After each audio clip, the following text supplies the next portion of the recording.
Okay, we're going to get going. Good morning, everyone. My name's Bob Ward. I'm the Policy and Communications Director at the Grantham Research Institute on Climate Change and the Environment here at the London School of Economics and Political Science. And it's my great pleasure to welcome you to this event this morning around the launch of a new report for the LSE Growth Commission on seizing sustainable growth opportunities from zero emission passenger vehicles in the UK. There are no hard copies here. We are keeping with the zero carbon objective, so it's already up on our website, so you'll be able to go and consult it as soon as you've finished, or indeed you might be able to access it on your mobile phone at the moment. We have a busy schedule lined up this morning, and so we're going to start with some opening remarks from George Freeman, Minister of State at the Department for Transport. We're particularly lucky that he's able to speak to us this morning because, as you know, it's going to be a busy day in Whitehall, so we're very lucky that he'll be able to speak to us for about 15 minutes or so. After that, we will then have a presentation on the report by one of the authors, Sam Unsworth, and then we've got a panel, the details of which I'll provide later on. We should be finished by 10:30. So I'm going to start just with a couple of housekeeping notices. One is that there is no scheduled fire drill, so if the alarm goes off, treat it as if it's the real thing. There are stairs out towards the next to the lifts. Please don't take the lifts. The toilets are out there as well. We are filming this, recording it. It's not going to be broadcast live, but please remember that when it comes to the Q&A session later on. So at this stage, let me hand over to George Freeman, Minister of State at the Department for Transport, whose brief, of course, includes decarbonisation and the environment. So, Minister, please. We can applaud him as well. Well, that's very kind. I hope you'll be applauding when we've delivered. Look, it's a great pleasure to be here. There are a few pressures on our time today, and I wanted to keep this one in the diary because I think this report is really important. I want to start just by thanking the Grantham team, but everyone who's been involved in putting this together, and to particularly welcome the focus on a holistic approach to understanding the real value, capital V value, of this quiet revolution in clean green transport, in particular in the vehicle economy, and that economy-wide approach which sits right at the heart of the approach that I'm taking at DFT. Let me just start by saying that I hope you've seen in the last, 7 months since the new government took shape, in a pretty tumultuous period for British and, in fact, Western European and global politics, that one or two things have shone through the fog of announcements and political tumult around Brexit, which is that this new Prime Minister and this government has at its heart a really serious commitment to try and tackle this deep challenge of disconnection in the broader sense, political disconnection, economic disconnection, social, political disconnection, and physical disconnection of connectivity in the modern economy. And it is our thesis, it's been my thesis in the work I've been doing in the last 10 years, various memos to various prime ministers, and the book we published last year, Britain Beyond Brexit. And if you're interested in any of that, please have a look at my Twitter hashtag at George Freeman MP.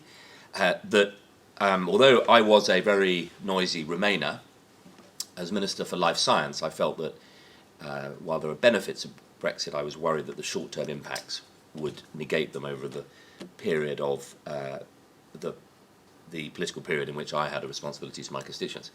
I think it is very clear, whichever side of that debate you're on, that there is a deep sense of disconnection and grievance that fueled a lot of that vote.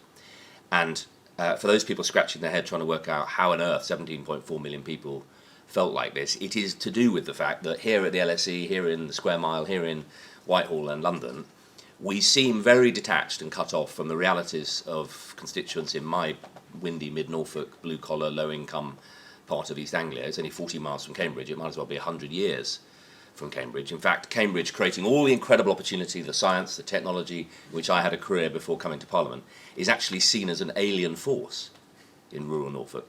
And that is partly because people can't get to it, they can't access it. My constituents don't see the job opportunities, they don't see the career opportunities, they don't see the transport links. And that dysfunctional, deep disconnection between different citizens in a political economy goes right to the heart of the sort of work that the LSE has been doing.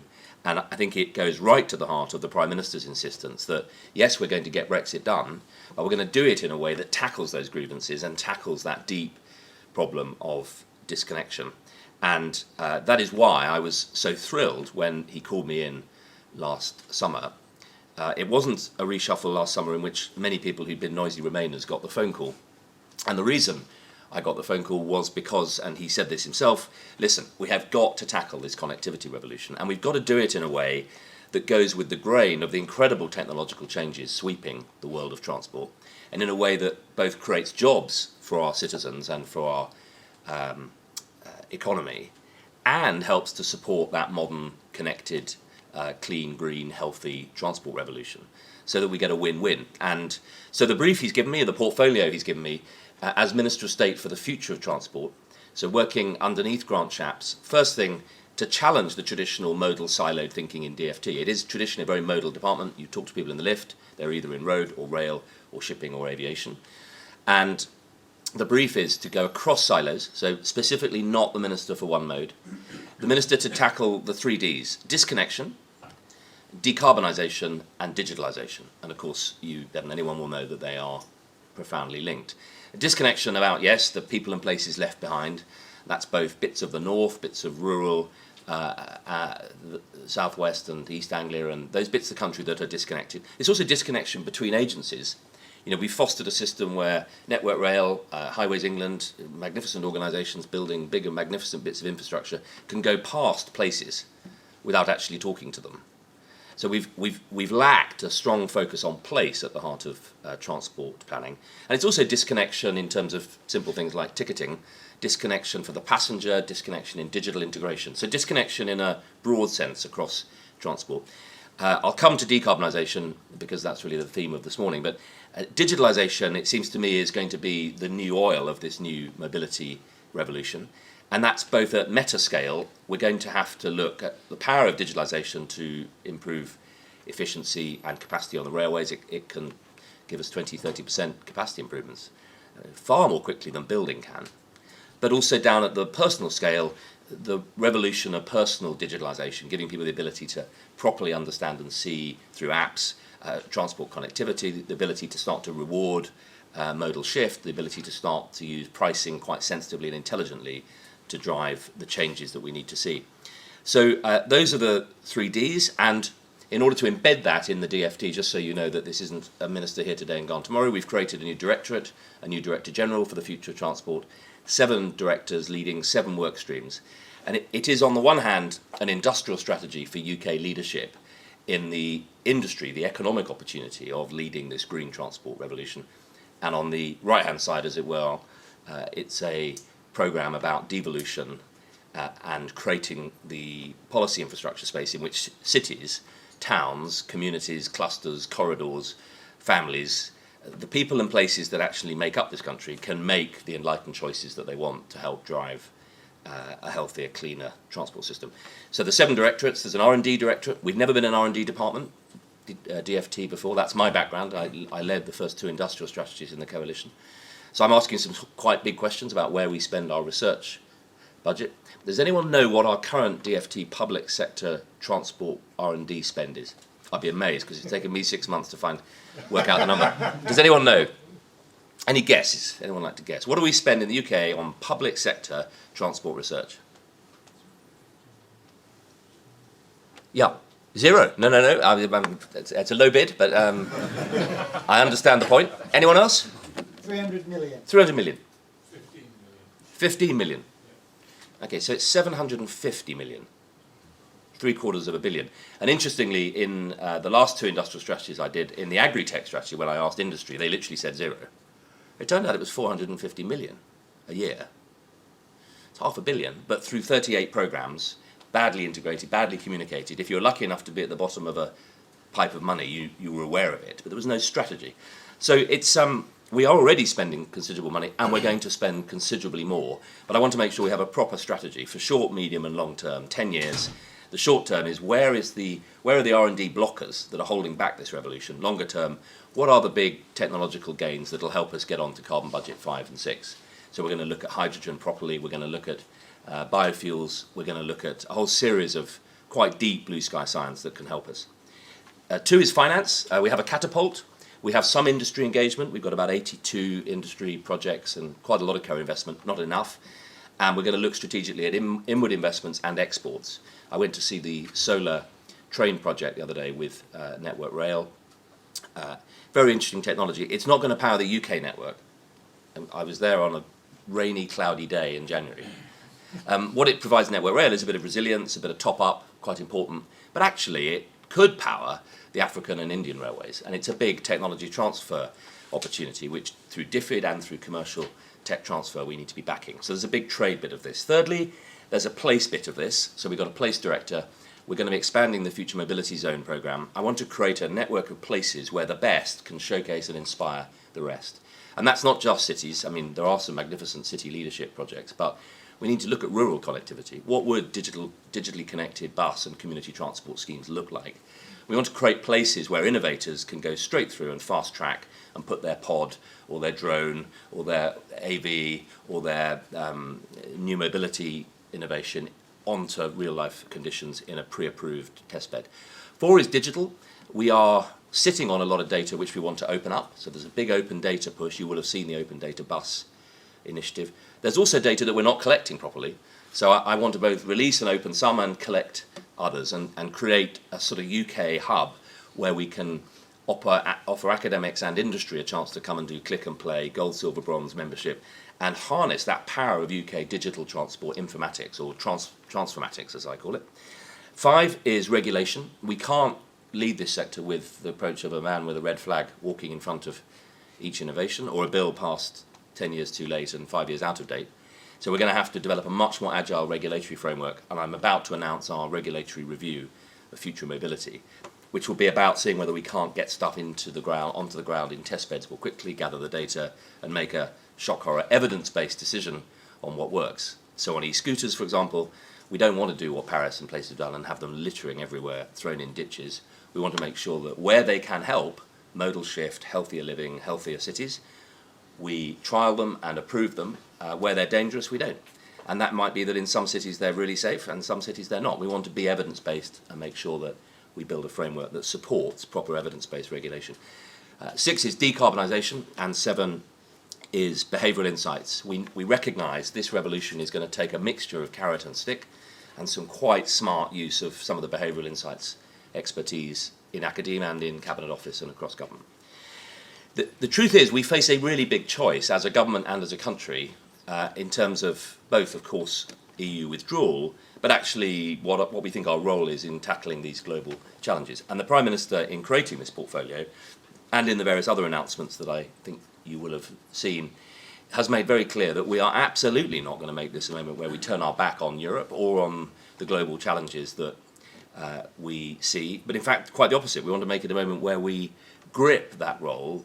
We look to play a leading role in and amongst the European science and technology and innovation community, and in terms of being a European nation and a powerhouse on the outside of the political union, but closely aligned with the science and the research. But crucially, we take the opportunity to step up to the plate globally, and that is a key part of this portfolio. The big challenges in decarbonising transport globally are in the big cities around the world, in China, in India, in Africa, in the places that today are congested, polluted, and incubating the deep public health challenges. So we want to use our DFID budget, our aid, our trade, our security, our UK soft power muscle to be a leader in the future mobility solutions globally. So that's the portfolio. Let me just unpack the decarb work, because we're going to move the dial quite quickly on this. It's I just start by saying I think for decades, I mean, what am I, 52, I read Earth Sciences at Cambridge 30 years ago, just after Mrs. Thatcher's famous speech where she shocked the world and announced that this was the #1 emergency, the first world leader, and surprisingly at the time to people from the centre-right, as a scientist, to get it. And I think we've seen some pretty sleepy response, actually, until about a decade ago, and I pay tribute to David Miliband, actually Nick Clegg, David Cameron. There was a move in the tail end of the last government and the coalition, which has paid dividends. So we've sort of done the energy sector. It's not finished, but to your point about economic-wide approaches to decarbonisation, it is pretty impressive. We've led the G20, fastest country decarbonising our economy. The biggest reduction in greenhouse gases, 42%, whilst we've grown the economy 72%. And I would argue that that is without even the sort of strategic and integrated approach that you and others are calling for. So can we deliver green growth? Yes, we can. And I say that without even, acknowledging that I'm not sure we've even yet properly started to really strategically grip what green growth would look like. But that is the commitment, that we will grow a green and sustainable economy because it's good for business, it's good for households, communities, neighbourhoods, cities, towns, communities here, and it's good for the globe and good for Britain to have a global role in the world. We're not a military superpower in the way that we were. We're a major military power and a strategic soft power. But part of our vision is if we could give Britain a role, answer that Dean Acheson question, that Britain's lost an empire and looking for a role. If we could cement a role as an exporter of technology transfer, of good leadership, of enlightened green growth, of sustainable development in food, medicine, energy and transport, then we would give ourselves both an inspiring global role and make this a moment of bold renewal and drive a new economic cycle based less on being a service economy servicing the European Union and more on being a global tech transfer lead to support sustainable development around the world. So now energy is off the naughty step, as it were, and first in line on the naughty step is transport. We account for 28% of greenhouse gas emissions. We're closely followed by agriculture and housing, and those three departments are now actively working on decarb plans. I will shortly be setting out the first call to arms for ours. Let me just share with you what we're going to be looking for. Firstly, a serious plan, a roadmap to get to net zero. As a former venture capitalist, I'd never invest in a straight line. It can't be true. Lines need to be wiggly and they need to show assumptions that can change. They need to show reality. We've got a lot of straight line planning, which is based on a hope that something will happen. Well, no more. We're going to look and ask each mode, what would it take for shipping, aviation, road and rail to get to net zero? And as you are forced to answer that question, please tell me what research and science you might need, because we'll put that into our science plan. And tell me where we're lacking in inward investment, and we'll see whether we can't help to pull it in. Secondly, we're going to look at places. So as well as 4 sector modal leaders owning a big number and a challenge, we want to look at where are the 10 dirtiest motorway junctions, 10 dirtiest railway stations, 10 dirtiest town centres, you get the idea. We want to break it down so that across the country people can see we are in the firing line and we've got to help tackle it, and we will provide help for people to tackle it. That leads, thirdly, to a crucial bit of this, which is clear metrics and being able to map clearly. So we want to see if we can't lead the world in establishing the universal metric in the run-up to COP for emissions per passenger kilometre, which combines both carbon and greenhouse gas emissions, but also clean air. So we can start to look at which stretches of railway construction are cleaner than others, we can give people a universal metric, which will also give our digital economy a chance to develop some apps and some programs to help public interest in this drive enlightened choices. And 4, we totally recognise this will be about devolution and a carrot and stick and some behavioural insights, so we can help the mayors, the council leaders, put in place the policy measures that will go with the grain of the aspirations of their communities. The way Leeds does this will be different to the way Brighton does it, different to the way Cambridge does it, and the way Bristol does it. And I'm in the process now of going around with responsibility for devolution in DFT to all of those leaders to find out what a common theme, but also what the specific and particular policies they need would look like. Let me just touch on vehicles, because it's a key part of your work and of your report. Obviously, in that transport decarb plan, the big and number one urgent challenge is the road sector and cleaning up our vehicles. Now we've put quite significant funding into this. So the Road to Zero program is £1.5 billion. The Office of Low Emission Vehicles is actually being lauded internationally as an example of how you lead. And I think you can see from recent announcements that we are upping the pace. And we can see that the automotive sector is going through an extraordinary perfect storm. Any one of the things I'm about to list would be a serious challenge. All together represent literally a hurricane of change for the sector. Electrification, automation, globalization, digitalization, personalization. It's an extraordinary change. They know it and they are gripping it, and they know that the automotive sector will not look anything like it looks today in even 5 to let alone 10 years. So we don't want to sit there and design what a 21st century European automotive sector will look like. We want to create the conditions in which it can evolve as it is at pace. And we're completely committed to helping both on the deep science and the research, but also on the uptake. And that's why we've announced another 400 million last year to do the next phase of the charging infrastructure. And it's why we are committed to developing out the Catapult Centre and the investment in supporting new technologies through OLEF. We are, I'll just share with you, looking quite hard at some other approaches. So fleets, if we really want to drive down the cost of second-hand zero-emission vehicles, then we've got to make sure that we get the fleet uptake up so that there's a second-hand market. And I'm in the process of talking to our 5 biggest fleet purchasers. These are the people who buy, 5,000 vehicles a year. So if we got 5 of them, we'd be making a big difference in the market and helping to support that transition so that the second-hand market quickly starts to change. I mean, if you look, for instance, at the van market, all the white and blue, and there are other colours of van available, and if you look at that market, that is a major contributor. And most of those, either fleet or small independent businesses, do not want to be paying the costs of filling up their car, maintaining it. They're attracted by the offer of electrical savings, whole vehicle ownership. There's a whole leasehold revolution coming. We want to try really accelerate that. That is an easier process right now than persuading people who 3 years ago bought a diesel car and are thinking it'll last another 3 years. Now, they will start to change more quickly when they have confidence that this is happening, that the charging infrastructure is coming. But again, the behavioural insights on friction and adoption curves, really important. We're looking hard at hydrogen, again, properly. It's not because we think we're going to have a total hydrogen society, but if you look at Network Rail's plans, they accept they're not going to electrify the last 10-20% of the line, partly because of impact on environment, countryside, beautiful areas, the Lake District, the Highlands, the Southwest, and they're looking for alternatives, which will be biofuels and hydrogen. And that's interesting because we've got a lot of surplus wind power coming over the next 10 years offshore, so there's an opportunity to do proper green hydrogen, not everywhere, but in some of those coastal communities. We're looking at charging infrastructure. We're happy to pay the first phase of this, but ultimately we want to see what the market solution is. And we would envisage healthy competition from people as the scale of uptake picks up in providing the charging infrastructure. We will then probably have to do less of funding the actual refueling pods, more of funding the infrastructure to make sure that they're able to get grid connectivity. And we're looking hard at some of the digital opportunities. Companies like LiftShare, who are doing digital company-based car share schemes. LiftShare now, it's actually a spin-out from my constituency.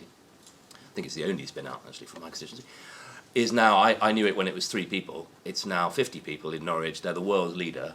They provide 600 companies, big blue chip companies, with car share schemes like Boots in Nottingham. They save about 1 million car journeys a day. That's a commercial enterprise.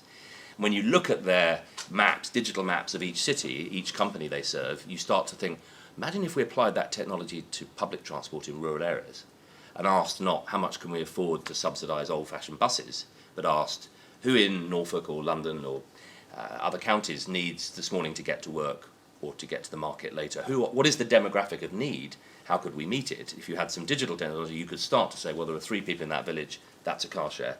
There are 7 people there, that's a minivan. There are 30 there, that's a bus. And we can start to be a bit more intelligent about how we allocate resource. So we're looking hard at the whole economy impact of this. And I just close by saying, watch this space for my next 2 big announcements, assuming I don't get moved to the Whip's office this afternoon. The Future Mobility Zones, we are looking to expand that programme out, and we'll be looking for bids from places with enlightened plans. And the reg review, it's quite important this, because if we get it right, we'll lead in setting the standards for both the design and safety of this whole revolution, but also how we use that universal standard to drive innovation in the UK and global leadership. I just close by saying, look, if we get this right, it is ultimately, we're trying to tackle a global problem. And to those people who say, look, China's building power stations quicker than we're closing them, are we really going to shape global leadership? Our answer is yes, because ultimately what people need to know, and that's the point of your report, is what is the economy-wide vision?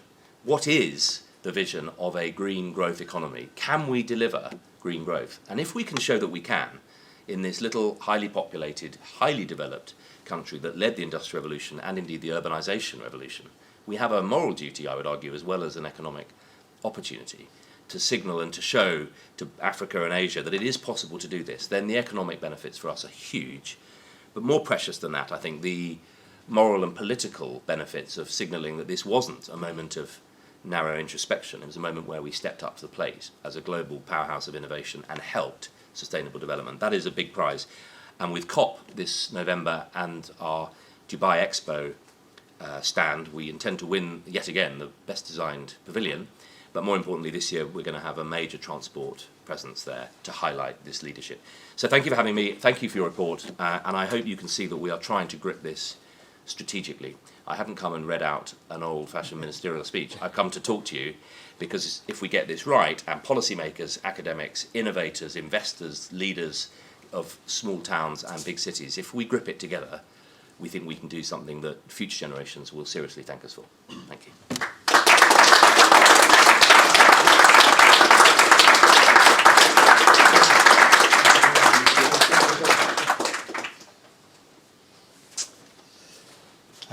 Very many thanks, Minister, for your remarks. He, of course, has had to leave now for his busy day in Whitehall. I think we can see from that speech that there is a determination to lead on decarbonisation of the transport sector in the Department for Transport at the moment, something that hasn't been true always, and I hope by the end of today we will continue and still have strong leadership on this agenda in the Transport Department.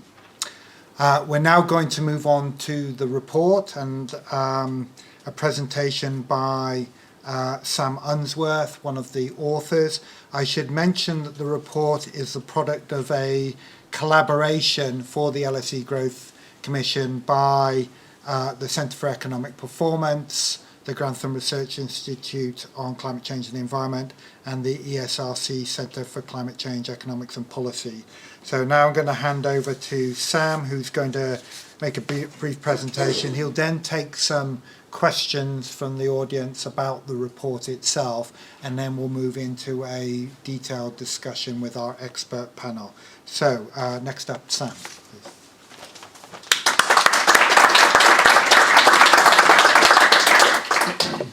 Okay. Well, first of all, I think that was a really, good speech from the minister, and a great way to sort of lead into this discussion, because I think certainly what the minister was saying about an economy-wide approach to decarbonisation is really the way that we've approached this piece of work, and is the framing. While we've focused on a particular sector, we're very much thinking about what does decarbonisation mean for the UK as a whole economy.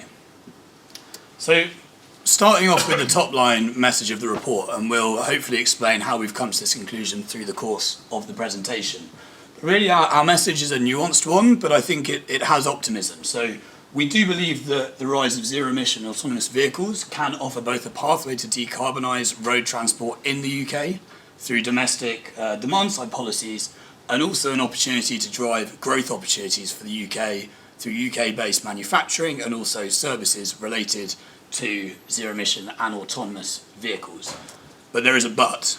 We feel that there really needs to be a significant step up in the policy landscape, both on demand side and the supply side, in order to seize this opportunity. And today, the UK, while it does have competitiveness in different areas, there are a lot of other global economies that are really running into the distance on this at the moment, and the UK needs to really step up if it's to be competitive. So that's our findings, and hopefully we'll play that through in this presentation. So first of all, I won't repeat what the minister just explained, but very much we do see this as part of a global economy-wide growth story. And this is the only growth pathway. When we're talking about sustainable growth, we're not talking about tweaking our current growth model and hoping for the best. This is any alternative high carbon growth story really is not going to go anywhere into the long term. So there is a transition underway, and what we're thinking about is what can the UK's role be in this transition? And that's rhetoric, really. And what we try to do in this report is apply that rhetoric, so growth opportunities associated with decarbonisation, to a particular sector of the economy. So last year, well actually 2 years ago now, we released a report titled Sustainable Growth in the UK, which was looking across the economy at growth opportunities, and the authors are James Ridge and Anna Valero are here in the room today. And what we're doing with this report, so on the right is the report that we've launched this morning, is really thinking about what these growth opportunities mean in a specific area of the economy, so putting these sustainable growth principles into practice. So why do we focus on road transport? This is a sector that's expected to go really significant structural shifts. I think, as the Minister just mentioned, it's in a perfect storm at the moment. And this is disrupting supply chains fundamentally, but within this shift there are opportunities for those that take them. And we have a range of innovative goods and services which are emerging, which are both driving down emissions from the transport sector, or at least they're beginning to, but also disrupting business models. So some of the technologies that we've been thinking about in this report: electric vehicles, the charging infrastructure for electric vehicles, supporting services, so potentially smart charging services, connected and autonomous vehicle hardware and software, so this is actually vehicles at varying levels of self-driving capability, fuel cell vehicles, so hydrogen, and also mobility as a service. So again, this is very much in the sort of software services sector, but thinking about how we can potentially reduce demand for individual vehicle ownership through shared ownership models. And there are a lot of different projections on these technologies, and there is not a uniform story that all of these technologies are going to grow and make concrete markets for businesses. But what we do know is that in 2030 they are going to be playing a role. That seems pretty certain. So we've been asking, what opportunities for the UK can we discern from this suite of technologies, and also potential future innovation? I think while that's the optimistic technology side, I think something else we've really tried to think about in this report is that these structural shifts can also seem quite scary, perhaps, and we need to be very careful in how they actually take place. So areas outside London and South East in the UK account for a very large share of the employment in vehicle manufacture today. A lot of that supply chain is still related to the internal combustion engine. And it really plays a role in regional identities as well. So particular regions such as the West Midlands, it's great to have John Beasley here today from the Advanced Propulsion Centre. 18% of total manufacturing jobs are in the automotive sector. And I think really thinking about what is the local story of this structural shift in the transport sector and in manufacturing really needs to be at the heart of this. So again, it was heartening to hear the Minister recognise that regional story. But we do see this as an optimistic tale as well. So again, if with the right selection of policies, these can hopefully build pride in local communities, but bring jobs back to potentially communities that perhaps have lost them, and really improve the labour market resilience in these areas. So now just to talk a little bit about what exactly this opportunity is as we see it. So we've done some modelling of the potential jobs impact of the UK being competitive in some of these technologies. And what we've estimated is that potentially in 2030 there could be nearly 80,000 jobs, and this is direct employment in the UK-based manufacturing of a selection of these zero-emission and autonomous vehicle components.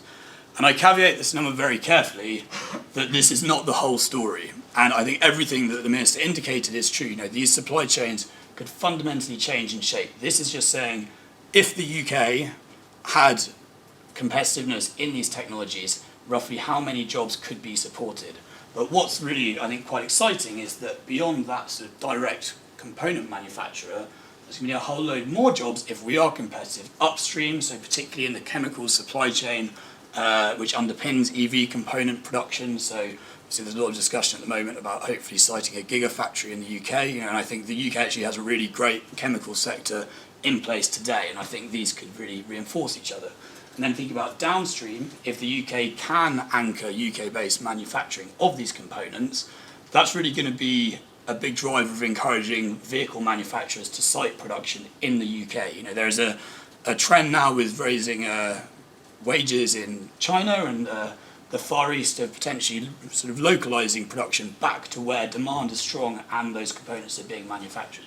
So we see there's a really substantial opportunity here if the UK is globally competitive, and that's an important if. So here, just very briefly showing the breakdown of those sort of nearly 80,000 jobs. This is under a high UK market share. You can see the majority of those jobs are in EV powertrains, and batteries as a high value component within that are the main driver of those jobs. And there is a but to that as well, because that is very much thinking about the supply chain roughly as it looks today. And these supply chains are probably going to get torn up, and it's quite hard to really talk exactly about where those opportunities exist.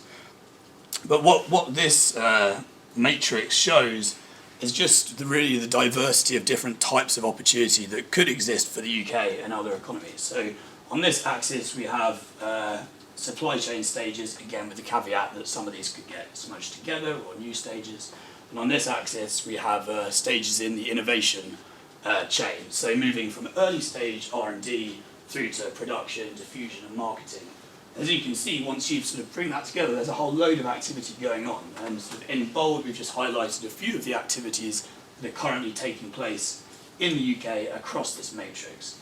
So for instance, at the moment they're doing a feasibility study into whether lithium can be mined in Cornwall, which, if we could secure a supply of Cornwall which isn't exposed to global price volatilities, etc., that could be a potential driver of a UK battery production. Also, research into AI applications in battery manufacture, looking quite promising, and also the quite large announcement last year of JLR's decision to assemble EVs at their Castle Bromwich plant.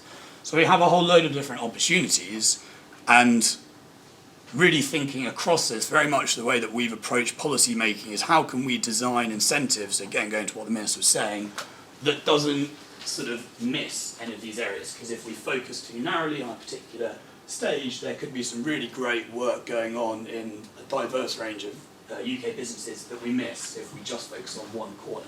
So we're really very much advocating for a holistic approach to policy making.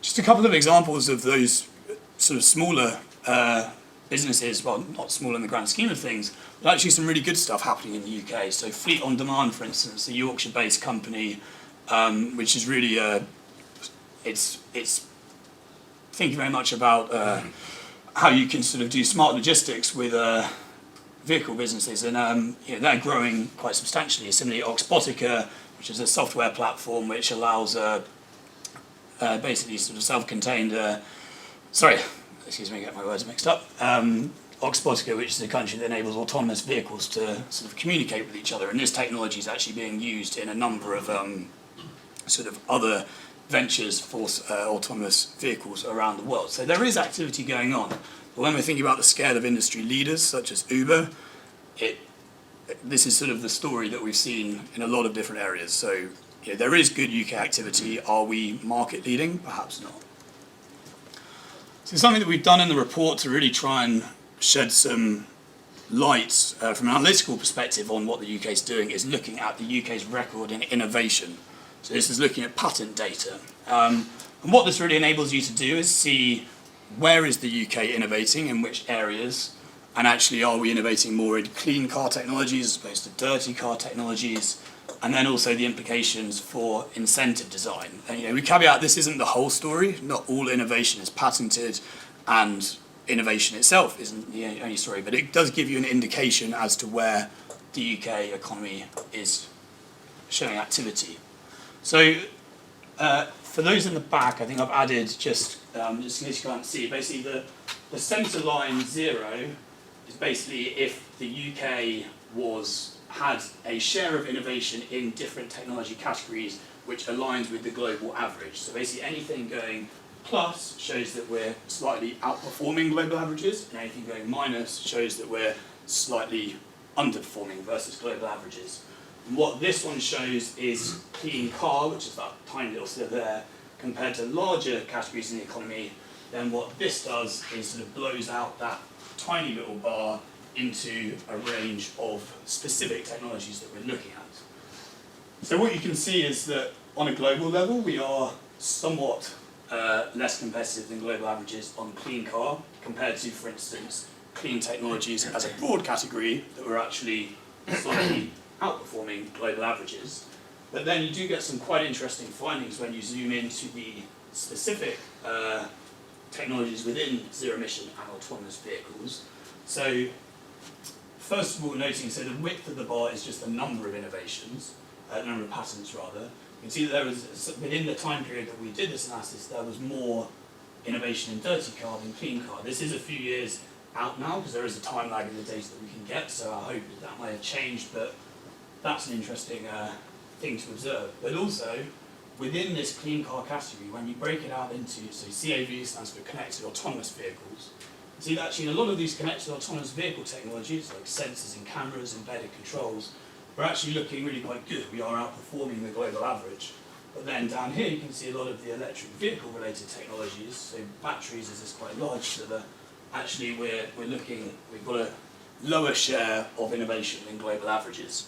This is not at all, we're not saying therefore don't throw any money there, but it gives you a bit of an idea of where perhaps we're doing more, where we're doing less relative to global activity. Then what we've also done is break down this data on a regional level. So this then also starts to give us a bit of a story of what's happening where. So this one shows share of total car innovation, so any innovation related cars, and then on the right, actually the share of that innovation which is related to clean or autonomous technologies. So you can see that there's a lot of activity in this West Midlands area, also East Anglia, Kent, Essex. So these are areas in terms of general vehicle innovation, but then when you move across to clean and autonomous, the picture changes slightly. So there are some good results. So that's the West Midlands there, which shows both a really high share of total innovation, but also really well aligned towards clean and autonomous technologies. A few, not alarm bells, but perhaps more concerns, so Kent, Essex and East Anglia, which while doing a lot, not particularly oriented towards zero emission autonomous.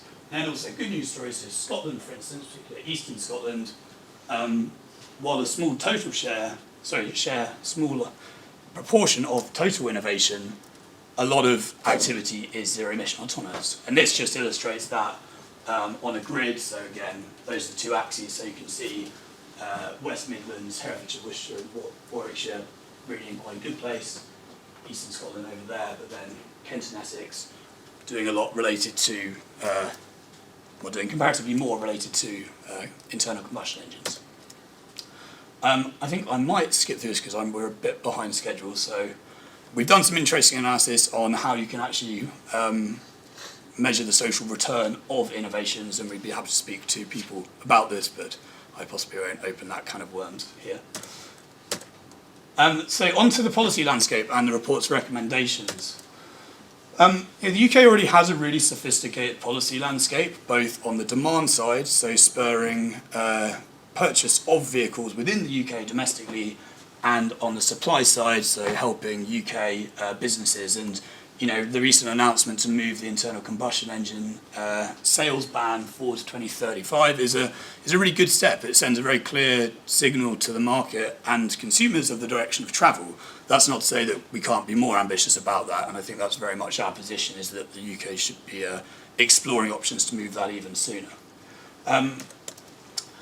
So really how I've grouped our recommendations, so remember in that initial slide I showed those sort of 4 key points. So first of all, really spurring domestic demand for zero emission vehicles. While the UK does export the majority of the vehicles it makes, the UK's domestic demand can still be an important driver of UK manufacturing opportunities, and it's a win-win. We get to decarbonise our road transport, cleaner air, more livable cities. makes a lot of sense. And we have some specific policy levers. So, as mentioned, moving the ice sail ban forward. Suggested a non-regression clause. I think this is one to be discussed, but really just to ensure that once there is a demand side sort of purchase incentive in place, removing the risk that that can suddenly get pulled, because I think that sort of uncertainty is dangerous. But I think Gloria will be able to speak in a lot more detail about this demand side policies. But also worth mentioning public procurement. There's a huge amount of potential from public procurement of vehicles and also fleet procurement of vehicles to start both decarbonising road transport but also creating UK manufacturing opportunities. The great example there is the London Electric Vehicle Company, who have started manufacturing electric London taxis here in the UK. The other part of the story is really on that supply side policies, and we have a pretty comprehensive patchwork of policies and reports that we recommend. We'll just highlight a few. And we think implementing a national investment bank with a clear mandate to support zero carbon goods and services is going to be critical. That doesn't just apply to the automotive sector. I think it's a whole economy piece, but I think that's a sort of an anchor tool that can start thinking about where the gaps are in terms of finance in the automotive sector. Ensuring that existing incentives like R&D tax credits and UK export finance really provide incentives that are directed particularly towards zero emission vehicles. On the skills side, implementing human capital tax credits that would work really like R&D tax credits, but providing tax relief for companies that are investing in their human capital, again to build the skills that we need to be competitive in these technologies. Potentially innovation prizes with quite a broad focus, and also really using local industrial strategies. And I think, as the Minister was saying, trying to share best practice between regions of the UK. So we said we've got regions such as the West Midlands actually doing really quite a good job, I think. How can we start sharing that knowledge around? And there's already great work going on there, so we're not suggesting to reinvent the wheel there.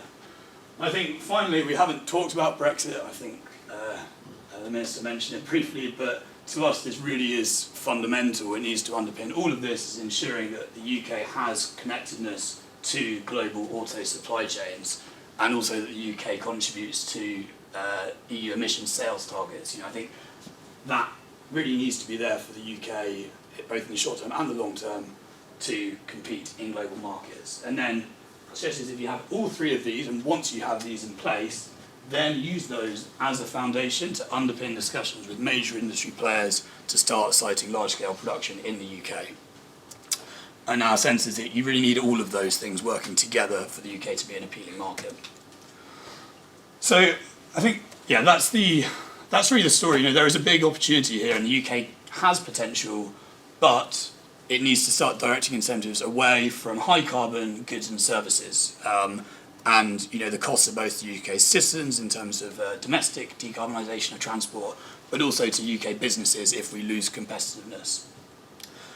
And really the way to deal with this is, as George was saying again, is consistent funneling of incentives. So really thinking, do all of the incentives in place that could benefit businesses making businesses making vehicles, are they all directing in the same direction? So finally, in the terms of the next step, so we've got the link there. The report went live this morning, and this has been a skip through the very high level, but there's some quite sort of granular information in there underpinning some of our recommendations, etc. So I'd really encourage you to take a look. We're going to be thinking potentially more about how these designs could work in practice, because this is very much a first sort of high-level insight. We're releasing an economy-wide publication to really sort of accompany this, which is in anticipation of budget, setting out really an agenda around investment and innovation for the UK. But then also what we want to do is apply this methodology of thinking about what UK growth opportunities exist in different parts of the UK economy that need to decarbonise. So some of the other areas we might be looking at are heat supply, energy efficiency, CCS, demand-side response. And I think we're very much in conversation mode around there about where we should look next. So would welcome thoughts there. Thank you very much.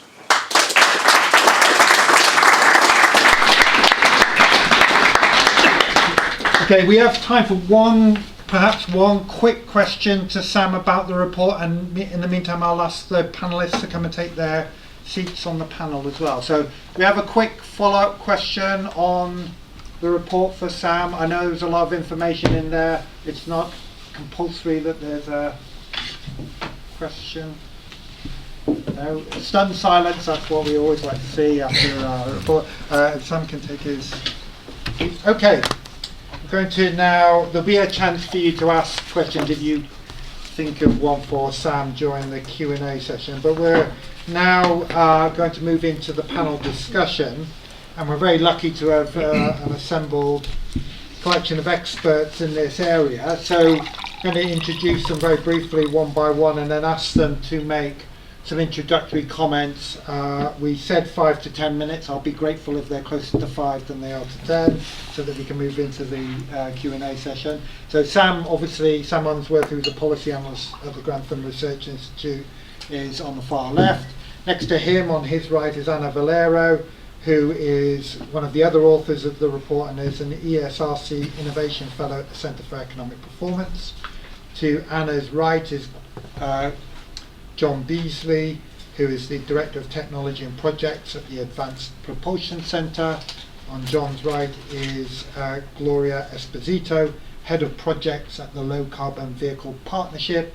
And finally, on my left and on Gloria's right is Colin Makaracha of the Head of Advanced Transport at Bloomberg New Energy Finance. Did I pronounce your plus? Close, McCarricker. Yeah. McCarricker. Yes. Oh dear, my apologies. Right. Okay, so we're going to start, I think, with Colin, and then Gloria, John, and then finally some comments from Anna, and then we'll move into a Q&A.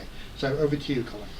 Sure. So what I'll do is I'll try and sort of set the scene here from a global perspective on where we are on e-mobility, the supply chain around that, and some of the related pieces. Just a piece of personal news, I recently became a British citizen about 3 weeks ago. And I thought of no better time to overuse a Winston Churchill quote than shortly after becoming a British citizen. So when it comes to e-mobility, we are very much at the end of the beginning. This is still the very early stages of a transformation that's happening across the auto supply chain and across how people and goods move around the world. So this is very much the end of the beginning. So where are we? Global electric vehicle sales were a little over 2 million last year. That's up from a few 100,000 a few years before. That's passenger vehicles. If we add in buses, some vans and trucks, we're roughly another 100,000 there. A little over half of those are in China. And China has really led a lot of the growth the last few years, but actually growth in China slowed down last year on electric vehicle sales. And that's because they cut the subsidies. What happens across different economies, and we've seen this in many cases, is that direct purchase subsidies get very expensive beyond the first 3 to 5% of buyers for electric vehicles. So what you see is much larger policy mechanisms taking their place. So those are things like fuel economy regulations, or in Europe, fleet-wide CO2 regulations. China has a new energy vehicle mandate that basically requires automakers to sell a certain percentage of their vehicles being electric or hydrogen, also plug-in hybrids. These bigger policy mechanisms are about to play a much bigger role in driving EV adoption around the world. And that's really what you're starting to see in Europe. Across the European Union, the European fleet-wide CO2 targets, they really start to bite this year and next year. Automakers face fines. There was very little incentive for many automakers to be selling electric vehicles in previous years because they did not face a specific fine, say in 2019, but many of them do in 2020, 2021, as well as the targets that are in place for 2025 and 2030. So what you see then is now the supply is starting to become more available. So France is a good example. Throughout 2019, average EV sales throughout France per month were around 3,000 to 4,000. January, they were about 12,000. So you can see what's happened is that a lot of the supply has been held back and is now starting to come into the market because there's a strong regulatory driver to do so. So a lot of the growth globally this year is actually going to be in Europe. Sales across the European Union, and I'm including the UK in that, but across the region, I should say, are going to jump from about 500,000 to probably around 1 million vehicles with a plug sold in the area. So that's a very significant increase. You're going from sort of 2 to 3% to 6 to 7% of total vehicle sales in those markets.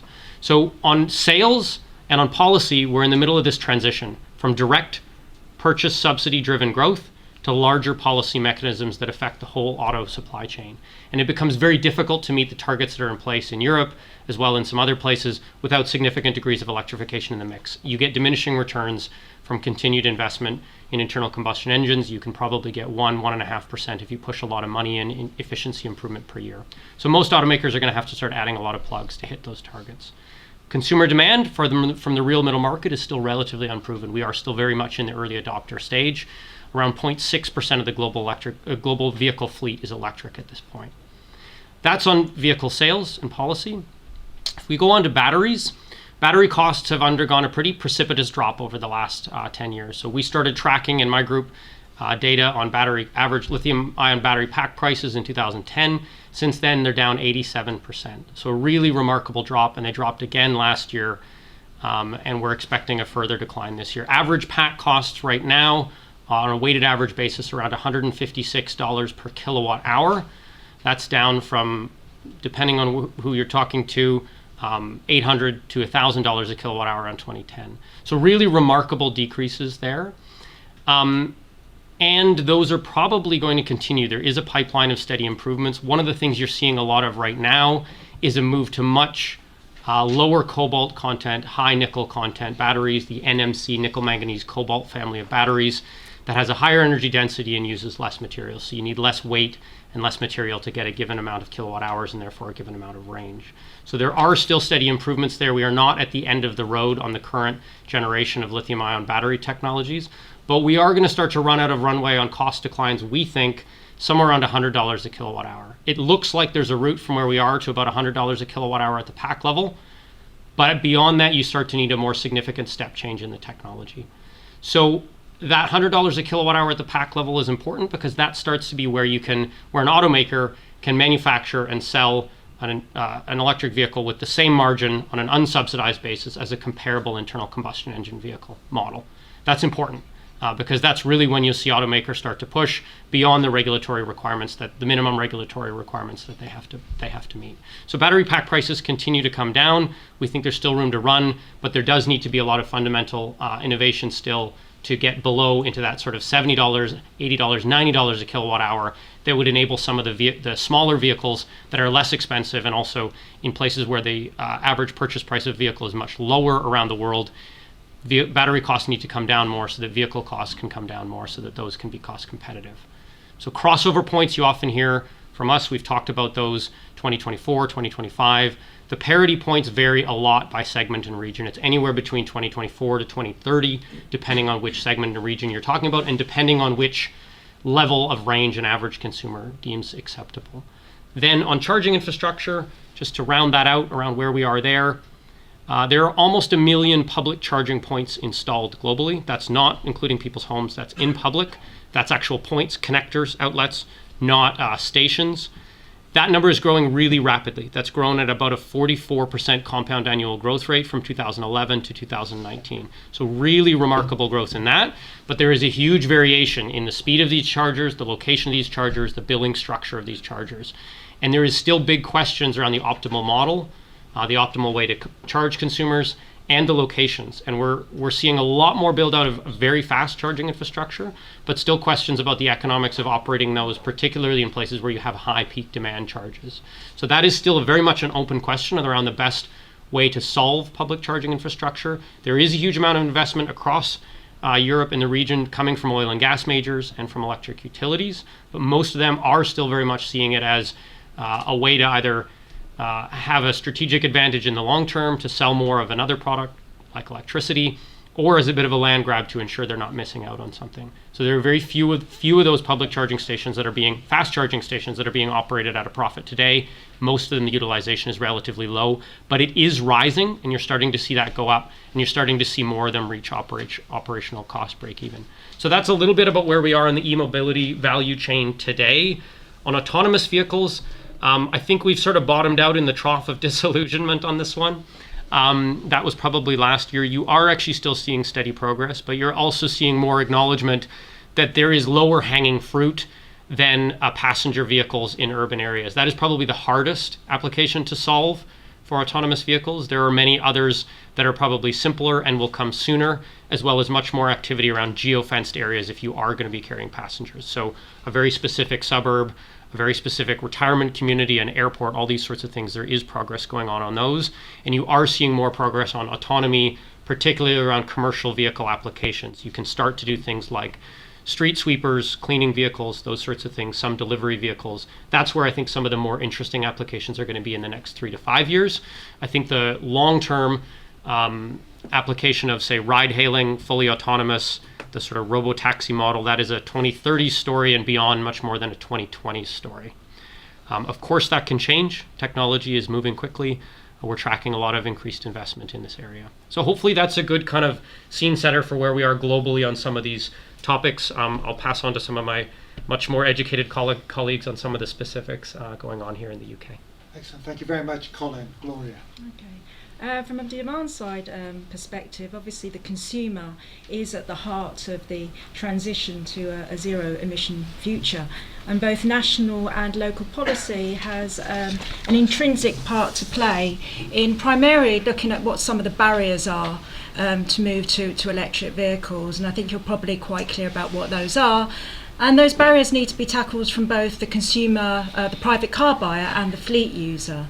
And those have primarily been the increase in the upfront cost of zero emission vehicles, whether that's battery electric or plug-in hybrid, range anxiety, and also lack of infrastructure. That's both standard charging and rapid charging as well.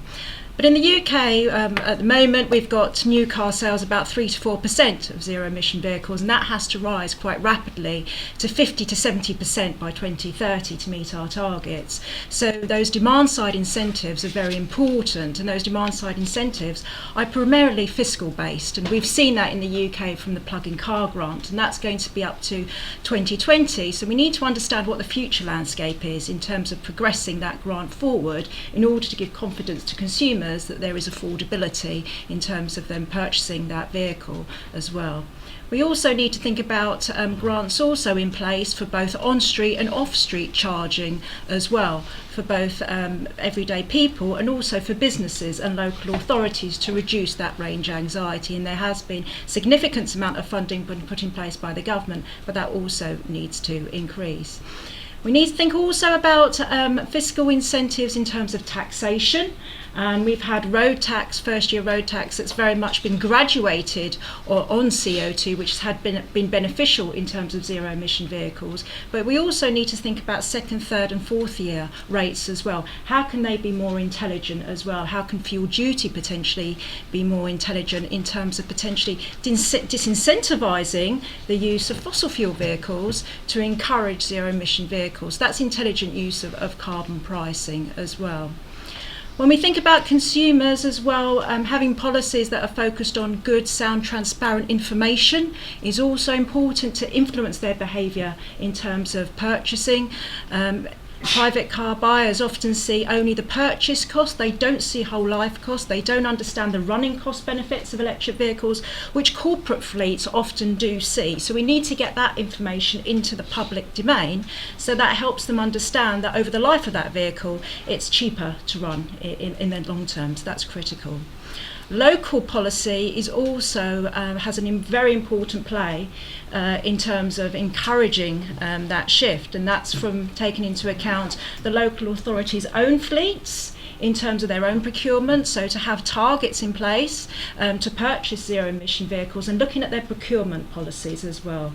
Can they introduce procurement structures so that their contractors are encouraged to use zero-emission vehicles? And that is phased over time. It's important to give businesses forward ideas and trajectories about when that change is going to take place. From a local authority perspective, they've got powers in terms of parking, for example, to offer differential and free parking that can benefit electric vehicles but disincentivise fossil fuel vehicles as well. And that has a very big role to play for purchasers as well. Coming into the fore now is clean air zones, which you've probably heard about. So those are area-based restrictions dependent on vehicle emission standards. And zero-emission vehicles, ultra-low emission vehicles have free entry. As we move into the future, zero-emission zones are going to have an important role to play in restricting fossil fuel vehicles, but encouraging zero-emission vehicles as well. But in terms of policy, whether it's national or local, it needs to be consistent, transparent, and it needs to be consistently reviewed so we can understand how we can nuance it in order to ensure that those demand-side incentives are there, and then at some point begin to tell them back, because we have to think about the sustainability of future funding in the long run. Thank you very much indeed, Gloria. John. Firstly, thank you very much for the opportunity to feedback on the report. The report does highlight some significant changes and opportunities both in passenger car and mobility sectors going forward, and many recommendations which generally are welcomed. However, I'd like to give you some observations from the APC, or the Advanced Propulsion Centre. Firstly, when the APC was formed back in 2013, language and ambition was really how can we squeeze more out of conventional systems using electrification, in order that they can jump the next legislative hurdle. However, if I fast forward and look at today, OEMs are clearly aware and aligning the need to change through their product strategies and their product plans. And having worked those out now, they're looking to the supply chain to really convert and make the UK relevant and competitive. However, a major challenge both for the OEMs and supply chain is that how do they invest for the future, both the capacity and capability, yet still support the current market, which actually keeps the money coming through the door and keeps the lights on. So that transition is a very key issue for them. And that leads to a second point. 2040, 2035 or other targets, whatever you want to call, are still 15 to 20 years away. And this requires a transition not only for manufacturers, but also the users and the supporting infrastructure. This is not just a tap that we can switch on and off, as I'm sure you're aware. So how can we do that? The report refers to dirty car technologies, which I think is a little bit unjust and can be very misleading. Today's engines are designed and manufactured are some of the cleanest we've ever had. And they're likely to remain with us for at least another 10 to 15 years in one form or another. So supporting their future development and refinement is still a key element of our transition. And let's not forget that electrification, although very prevalent in passenger car, is still a major challenge when we talk about heavy duty and we talk about off-highway systems, of which the UK actually has a significant market share. So there's a significant challenge there still. The report quotes that car manufacturers will be more inclined to assemble vehicles in the UK if the country is manufacturing high-value components for zero emissions. I would challenge that statement and say that actually vehicle manufacturers must have a capable high-value component supply chain to be sustainable. It isn't a matter of they will come if we have the supply chain. It's if the supply chain is not here, they will not stay. So there is a key challenge there. And this will become more and more important as we start to look at new trade deals, and suddenly the value of local content will become much, much more prevalent than it has been previously. However, on an extremely important plus point from the report, and generally, the UK has a history of collaboration. Organisations such as the Automotive Council have already illustrated the strength of work coming together, uniting and speaking with a single voice about the challenges they face and some of the mitigations that they can put forward. At the APC, we see time and time again how consortia on their APC projects benefit from sharing knowledge and capabilities. This is a new world, with discoveries happening all the time. As we move from a modular block application approach to a more integrated systems and cost-effective systems, the days of one company having armies of skilled engineers that can focus on every aspect of that new system have gone. And the digital artificial intelligence systems have yet to mature and still need a lot more development to be realised. So, a solution is to work together. And we are fortunate in the UK that we have a government that is actually supporting an ecosystem, innovation ecosystem. And we have a culture which is backed up with world-leading innovation and academia that supports such an approach and is envied across the world. One of our observations from the APC is the whole is greater than the sum of the parts, and that is clearly true for innovation in the UK. Finally, innovation.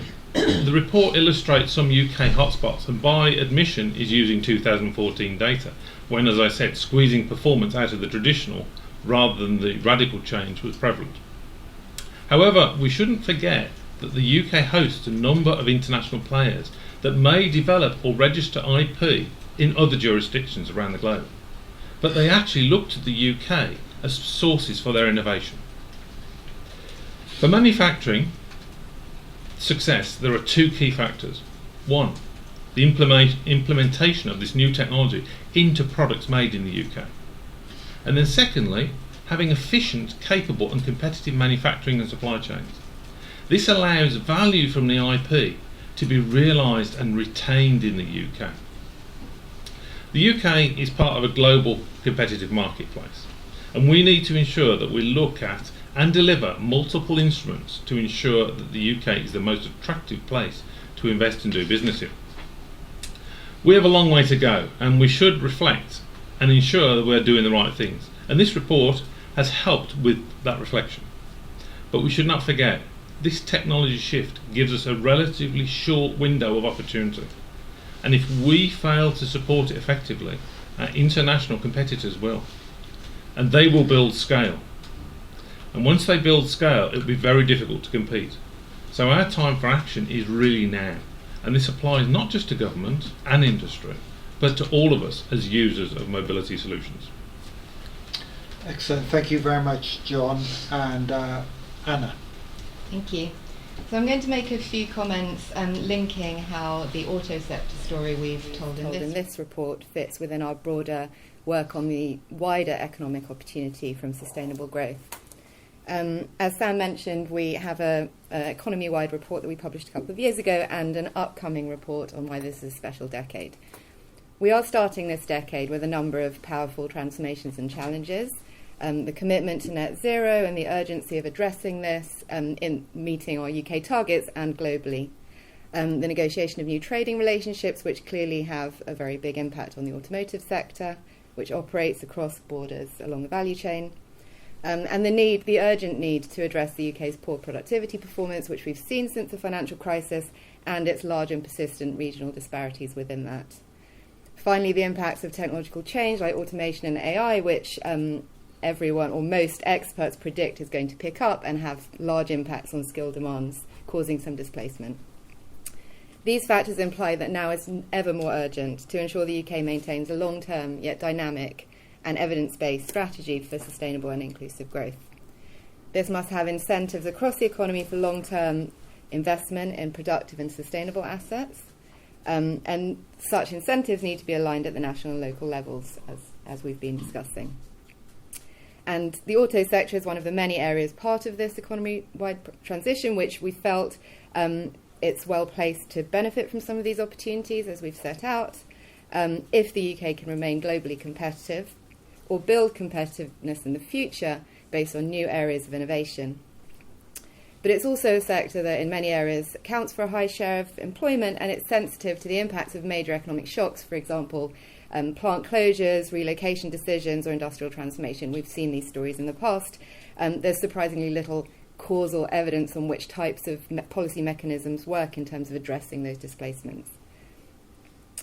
So I just wanted to highlight a number of areas which, for me, are particularly important in this story for the auto sector, but more generally as well.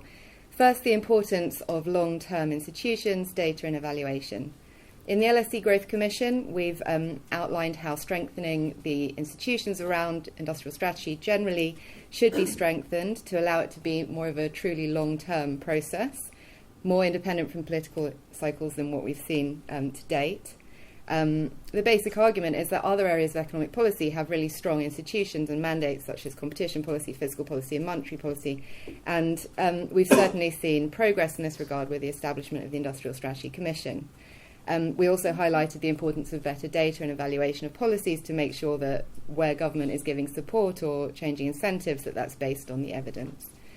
And again, there is a lot of progress in that area.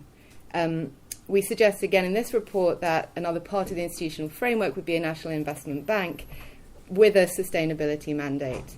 This would help lower the uncertainty on some of these long-term investments and help crowd in private sector finance.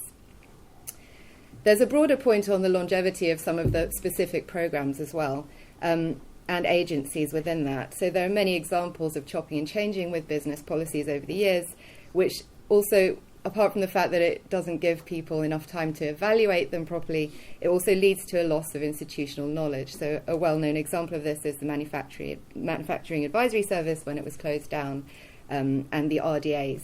So that kind of institutional knowledge is really important, particularly if we're facing financially constrained times, as we continue to do.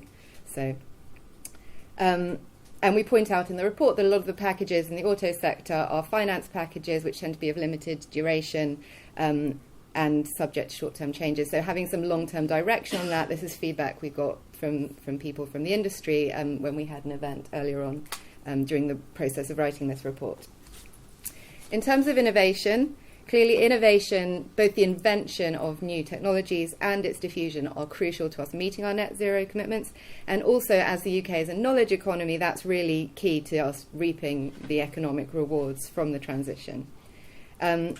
Previous analysis of Ralph Martin, one of our co-authors, has shown that the spillovers from clean innovations tend to be greater than those from dirty. So there's a strong case for enhanced R&D tax credits for new innovations, or R&D that is consistent with sustainability. When we're looking at the UK industrial policy perspective, so this is, we want some of the gains from growth to be in the UK, it's important to consider where we have comparative advantage and also where some of the value can be retained in the UK. And what we saw in our report is that in the EV vehicle-to-grid and vehicle-to-everything technologies, we seem to have that kind of strength. But forward-looking analysis is clearly challenging. As we've mentioned, our patents analysis stops in 2014. You'd expect to see some changes since then. And also, patents don't reveal all types of innovation. So, and the new developments through new policies and technology itself will create new and unanticipated opportunities.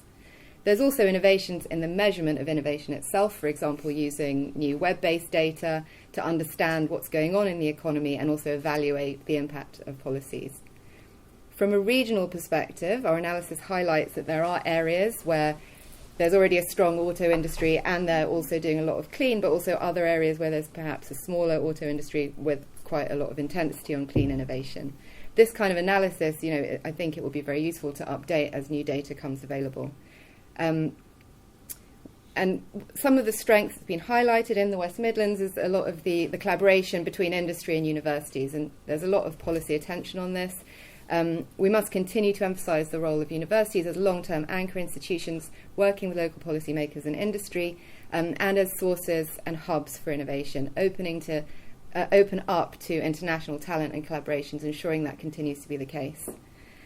While we must continue to build on our pre-existing strengths, and there's all sorts of ways of finding out what those are, we have to understand that new clusters of the future might be very sensitive to industrial or actually public investment decisions. There's a lot of robust evidence in economics literature that's shown that when a new plant opens somewhere, that has massive positive impacts and spillovers, both in productivity, innovation, even management practices on the local area. So we have to be open to those new opportunities as well. But we must also remember the global perspective. While we're really concerned with the UK benefits in this growth story, climate change is a global phenomenon, and we're home to a world-class research base where we want to actually just find those new innovations that will help save the planet, even if they're not applied here. I just want to focus on skills finally. Again, skills are a massive part of the UK's productivity story. There are areas where we have shortages or gaps, and they're a key driver of regional disparities. That's what the analysis has shown. They'll also be crucial in the zero carbon transition based on the fact that there will be new skill needs as technologies change. And we'll need both, it's important to emphasise, we'll need the skills at the high end for some of the invention, but also more technical skills for the implementation into industry. There are well-documented gaps in terms of STEM, but also technological skills delivered more through vocational education and further education colleges. There are lots of recommendations on what can be done in that area, including from CEVA, the Centre for Vocational Education Research at the CP. And there's also the issue that while we have current shortages, they're projected to get worse. So McKinsey did some recent analysis for the Industrial Strategy Commission showing that mismatch and shortages are likely to worsen, including in STEM and digital skills. So for new people entering the world of work, the future workforce, we need to focus on some of those policies that will help raise educational outcomes, particularly for those from disadvantaged backgrounds. To this end, in our report, we proposed a dynamic skills marketplace, which would help to actually help education institutions, individuals, and policymakers understand what kinds of skill needs are coming from industry. And actually, big data from within firms, say through HR systems, and from outside, through job postings, can actually help us to have analytical information on what the current skills needs are in real time as well.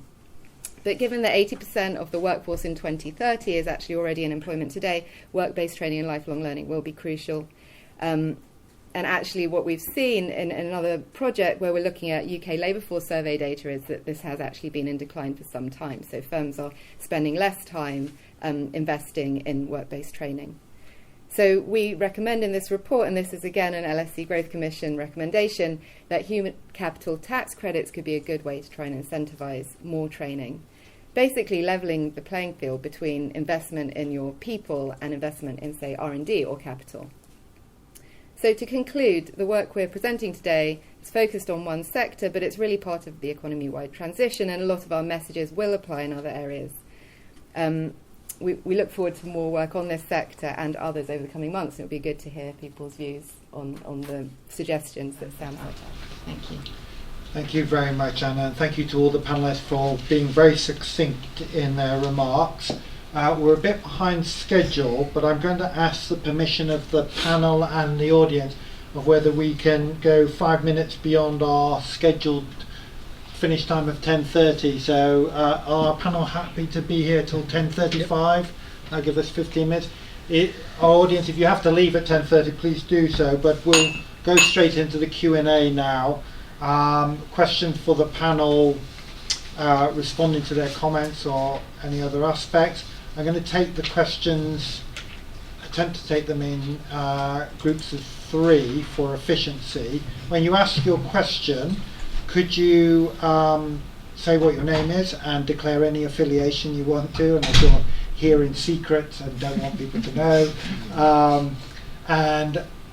We find that that these Q&A sessions benefit from starting with a question from a woman. So is there a woman who would like to start the questions? Putting everybody on the spot. No, only 50%. Yeah. No, really? No? Okay. So this gentleman at the back first. If you'd like to say who you are. My name is Jonathan Shine. My affiliation today is with a company called UFO Drive. We rent electric vehicles locations across Europe. I'm curious about the announcement, the 2035 announcement, the British government, and working back 15 years to now, how just the UK has been built to manufacture enough batteries for 2.5 million new vehicles in the UK at an average of 50, 60, 70 kilowatt hours. Where will the minerals going to come from? Where the battery factories that just for the UK, considering we're just one country amongst many. Very good. Do we have any other question or? Yeah, the gentleman right at the back. Jonathan Wax from Genesis Energy. I was just interested to follow up to that. If the panel know of any plans for building battery factories in the UK, just a supplementary comment. I went to the presentation Imperial before Christmas. A company called Northvolt is building a battery factory in northern Sweden based on low energy costs, maybe. But just interested to know if there are any of you aware of any plans for building battery factories in the UK. Very good. And do I have another question? Yeah. And then just kind of attached to that, I guess, the question of, sorry, my name's Charles Bentley, kind of considering the foreign direct investment element of it, and whether there's kind of an argument for like how far has been, I guess you've considered attracting investment into the UK to build some of these facilities given a kind of post-Brexit world. Thank you very much. So we'll take those 3 questions together and ask the panel if they want to address it. Just to, in case, so that everybody's aware, Grant Shapps yesterday indeed floated the idea that the phase out might even be 2032 instead of 2035. So the question of how will it be possible is an important one. So who on the panel would like to start addressing one or any of those questions? I can start with the first one around battery manufacturing capacity, just because we track some data on this. The current global battery manufacturing capacity, of which about 70% is located in Asia, is a little over 100 gigawatt hours of installed active capacity. Tracking the pipeline forward in the next 4 years, that goes up to about 400 gigawatt hours, a little higher actually. And if you go out to the late 2020s, there's over a terawatt hour in the pipeline, and even well beyond that. Now, not all of that will get built. That is certainly enough to supply quite a lot, and very much easily supply the UK if the UK is a leading market that there's a strong demand for electric vehicles from. On the raw materials side, the most likely one where you might have a pinch point in the next 10 years is still probably cobalt or high-grade nickel. But I will just say that lithium supply looks fine without any problem. I will just say we're at the very early stages of people really looking for this stuff. And if you look throughout the last 100 years, we generally tend not to run out of things that we have to dig out of the ground. Often you have high prices for a little while, and that brings on more supply, and that drives down prices, or the sort of question of the limits to growth and these sorts of things. We have more of the things we thought we would run out of 40 years ago. We have more of them available today than we ever have. I don't think it will be fundamentally different with battery materials, though there could be some pinch points simply because it does take a long time to bring on a new mine. And some of these products are mined as co-products in other mining processes. So there may be some ups and downs, but I think the regular principles of resources that we've seen over the last 100 years will probably apply to battery materials. And I don't really worry very much about battery manufacturing capacity. You can put capacity up pretty quickly. And we're really seeing that right now. The amount of capacity investment that's coming is about to triple the size of the battery manufacturing capacity globally in a very short period of time.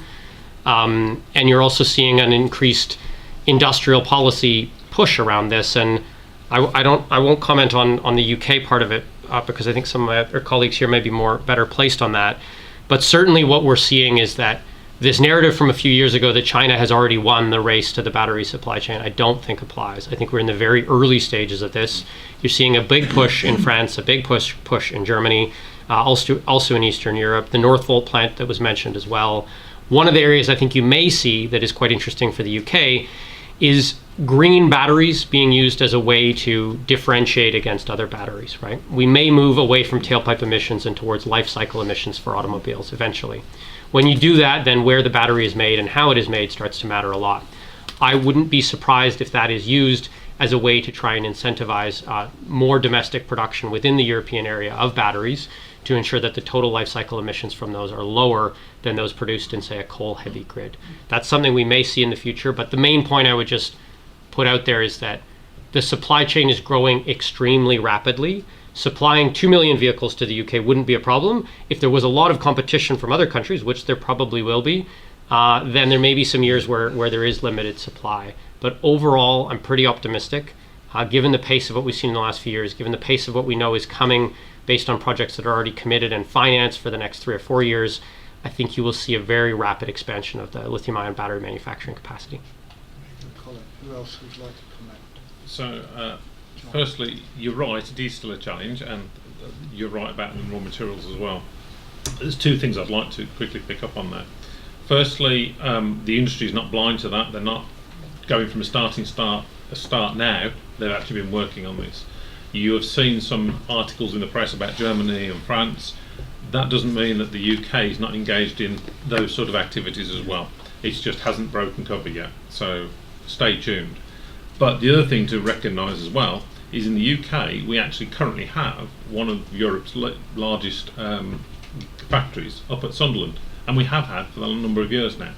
So the UK actually isn't behind the race because that's already established. Some of the ones we're hearing in the press haven't actually yet been built. So it's worth bearing in mind. The other thing about the raw materials and the criticality of supply, there's two elements to that. Firstly, we're moving into a new world of new trade agreements, and there's opportunity within that to start to secure some of those supply chains with other areas in the world. But secondly, innovation, actually, one of the mothers of innovation is necessity. And I think what you will see going forward is a push to battery technology that actually utilises less of the rare earth materials or the critical materials. That will actually start the next generation of battery supply chains, I think, as well. Perhaps just something very briefly to add, I think, to that point from a UK perspective, thinking about within that sort of raw materials discussion, I think very much going to the UK's strengths around efficient usage of resources. Also, there's some great R&D going on at the moment around potentially recycling and reuse of battery components. And that, that's UK R&D, and I think that, again, thinking back to that matrix of where these opportunities lie, is the UK going to be like mass producing lithium? Who knows, perhaps not, but that's not to say that the UK doesn't have a really critical role to play in this kind of raw material. How do we get to a global supply chain of batteries at scale? So, I think the opportunities are diverse within that.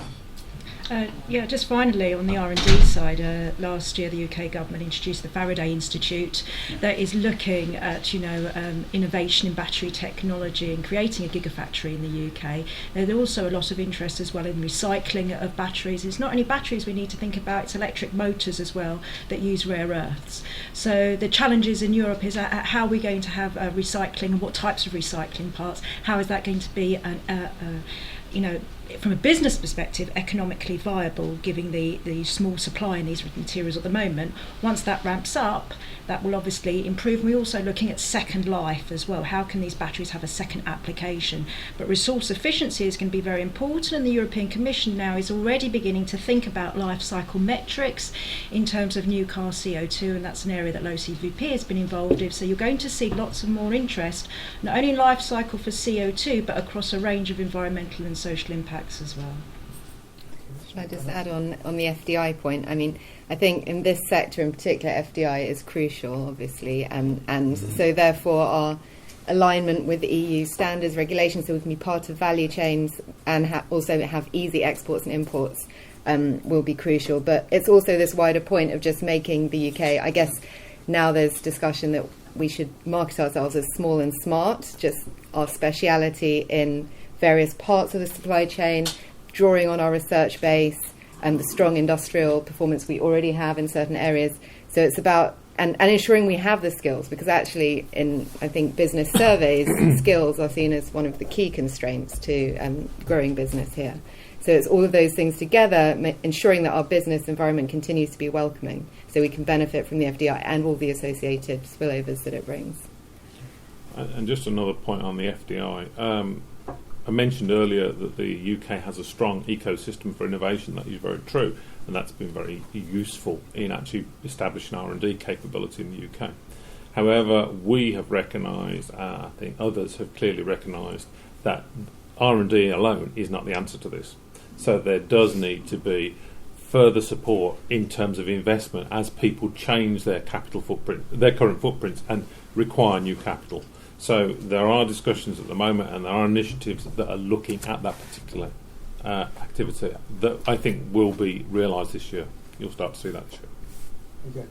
Okay, we have time for one last very quick question and quick answer from the panel. Anybody got a quick question? This lady in the middle here. Hi, I'm Grace Lindberg. I work at the Centre for Connected and Autonomous Vehicles, we're part of DFT and Bays. My question was sort of about, you talked separately about the opportunities from zero emission vehicles and cabs, and I just wondered if you saw any points, either in in time, or any areas where you can see these opportunities overlapping or these working together? Who would like to have almost the last word? So, a future vision Yeah. could clearly be that if you have electric vehicles that need recharging, why does the user have to do the recharging? Why can't they go and do it themselves at the most appropriate point? So, in actual fact, you start to distribute load for recharging as well. There's a clear crossover there between autonomy and electric vehicles. Very good. Excellent. We have reached our extra 5 minutes of overtime, Fergie time. So it just leaves for me to ask you to join me in thanking our panel, Colin, Gloria, John, Anna and Sam. Thank you.